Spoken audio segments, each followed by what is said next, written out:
তাণ্ডব কাউন্টার তো stock out বলতেছে এখন আমরা আসলে হতাশ আমরা চাই যে এমন ভালো ভালো আরও সিনেমা হল হোক যেখানে আমরা আসলে এসে দেখতে পারি আমাদের যেন এই সিরিয়াল ধরে দাঁড়িয়ে থেকে যাতে এটা শুনতে না হয় যে টিকিট নেই তো এটার জন্য খুব খারাপ লাগছে 3-4 দিনের তো 3-4 দিন পর তো আসলে ছুটি শেষ অবশ্যই দেখব মানে আমরা তো আসলে বসেই থাকি যে সাকিব খানের কখন হচ্ছে মুভি আসবে তো আসলে টিকিটের এত ক্রাইসিস আসলে কারণ হচ্ছে গিয়ে ভালো সিনেমা হলের অভাব এজন্যই ক্রাইসিস যদি ভালো সিনেমা হল থাকতো তাহলে কিন্তু এই প্রবলেমটা হতো না তাণ্ডব সিনেমা যে একটা মানে সাকিব খান ওনার মতো একটা মেগা মুভি স্টার তাছাড়া আরফিন নিশো সবাই একসাথে আমাদের দেশের জন্য একটা গর্ব যে আমরা এই মানে উন্নত সিনেমা একটা তৈরি করতে পারছি তো ভালো লাগলো এখন বাকিটা দেখতে পারবো কিনা এটা আল্লাহ যে আজকে নাও দেখতে পারি ইনশাল্লাহ আশা করি যে টিকিট যদি পাই কালকে দেখতে পারি ইনশাল্লাহ বাকিটা জি ফ্যামিলি নিয়ে এসেছিলাম এই যে লম্বা ছুটি একটা রিক্রিয়েশনের জন্য টার্গেট করে এসেছিলাম যে বরবাদ সিনেমাটা দেখব বেশ নাম করে ফেলেছে শাকিব খান বিশেষ করে কিন্তু দুর্ভাগ্য আগামী 2 দিন পর্যন্ত হাউসফুল কোনো টিকিট নেই আবার বৃহস্পতিবার এটা ইচ্ছা পোষণ করছে আপনার ভাবি কিন্তু দুর্ভাগ্য যে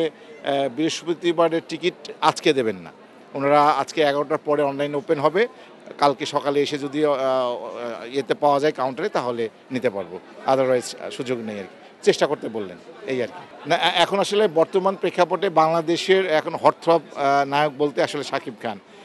তার বেশ কিছু সিনেমা পরপর আসলেই হিট হয়েছে সে আসলে ভালো অভিনয়ও করছে এবং মানে দক্ষিণের বা বোম্বের যে ছবিগুলো হয়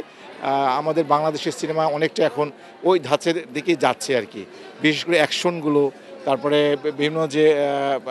সিনগুলো এগুলো আসলে অনেক সুন্দর করছে এখন আমার বাচ্চা খুব মানে ইয়ে করছে যে দেখার জন্য এখন ওকে বোঝাতে পারছি না যে টিকিট নাই এখন আজকে ফিরে যেতে হবে এখন দেখি পাওয়া যায় কিনা অনেক দূর থেকে এসে এখন আমাদের ফিরে যেতে হবে বাচ্চারও মন খারাপ সেক্ষেত্রে আসলে আমাদের মনে হয় যে মানে শো অ্যাভেলেবেল হওয়া বা ইয়ে থাকলে তাহলে এই যে সবার এই ভোগান্তিটা হয় না সবাই ফ্যামিলি নিয়ে এই যে সময়টা কাটাতে পারতাম এখন আর কিছু করার নাই তাণ্ডব না এখনো দেখেন এখনো টিকিট পাইনি এখনো বরবাদের মতন অবস্থা ট্রেলারটা অনেক ভায়োলেন্সার ছিল আর রায়ান রাফির আগের তুফানটাও খুব সুন্দর ছিল এই জন্য তাণ্ডবটা দেখতে আসা হ্যাঁ অবশ্যই যখন 1 সপ্তাহ পরেও যদি হয় তারপরে দেখবো কোনো সমস্যা নাই কিং খানের সিনেমা তো দেখতে হবেই মামাকে নিয়ে আসছি তারপরে যে মেজো ভাই আর মামা তো বাইরে থেকে মামা বাইরে থেকে আসছে এখন এই সেই নাবিস্কু থেকে নিয়ে আসছে যে এখন তাণ্ডব দেখবে তাণ্ডব দেখতে আসছি এই মাত্র আসলাম না এই যে আমার মামা এই যে আমার ভাই তারা সবাই আসছে আমরা 6 জন আসছি তাণ্ডব মুভিটা অনেক ভালো লাগছে আমার কাছে ট্রেলারটা অনেক ভালো লাগছে কারণ এটা শাকিব খানের মুভিটা তো ঈদের জন্য এই মুভিটা আমি শাকিব খানের অনেক বড় ফ্যান এই জন্য